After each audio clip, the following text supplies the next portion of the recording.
Canada Post could soon be hit with a strike notice. The union representing its workers says its members are overwhelmingly in favor of walking off the job. And if that happens, there could be real implications for the U.S. election. Linda Ward is telling all of those angles to us this morning. First of all, let's talk about the issue of strike notice. Has it been issued yet? Well, we're still waiting to find out. We have not received any indication yet from the union that they have issued that strike notice. We're watching that really closely because that starts the clock. Then you've got 72 hours strike notice. That would give us an indication as to whether a strike, when a strike could happen if no deal is reached. At this point, we're still looking at Monday morning earliest, unless something happened in the overnight hours.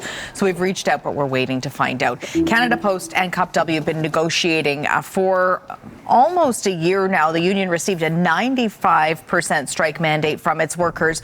On Tuesday, Canada Post gave another contract offer, includes 11.5% wage increase. The company says it also protects the defined benefit pension for current employees, protects health benefits, job security, things like that. In a statement, Canada Post says a labor disruption would have significant consequences for the millions of Canadians who rely on Canada Post, while deepening the company's already serious financial situation as customers move their holiday shipments to other carriers. Now, the union says that this offer contains some of the same language as previous offers and that it just isn't good enough. And they have issued a statement of their own. We're hearing from Jan Simpson, the national president, saying Canada Post continues to push for massive rollbacks that won't help the corporation.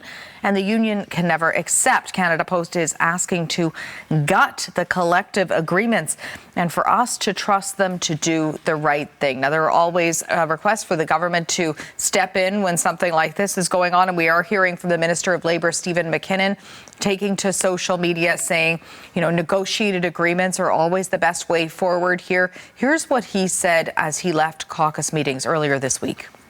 We're obviously active in trying to facilitate a collective agreement, and we want the two parties to agree and for that agreement to be ratified. We're applying all of the resources of the Labour Department. We work between the parties. The Canada Post can speak for itself. As the Labour Minister, we're working to try and facilitate an agreement.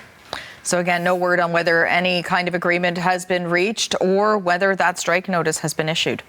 And this is something that's caused or raising concern among Democrats abroad. This is a group we're talking about with the election in the U.S. 4 days away. What are the implications for votes and for them of any potential strike? Yeah, they're telling people who are Americans living in Canada, able to vote in the U.S. election, act quickly, because essentially this could end up with your ballot getting stuck in the process and maybe not getting to where it needs to be in time for it to count. And this is important because there are 625,000 eligible U.S. voters in Canada, and their votes, Democrats abroad say, had a significant impact in past U.S. elections, like in 2020, in a number of key states. In a statement, they say a Canada Post strike could mean that ballots sent by mail may not arrive in time to be counted. It also means that ballots already sent that are still in Canada when the strike begins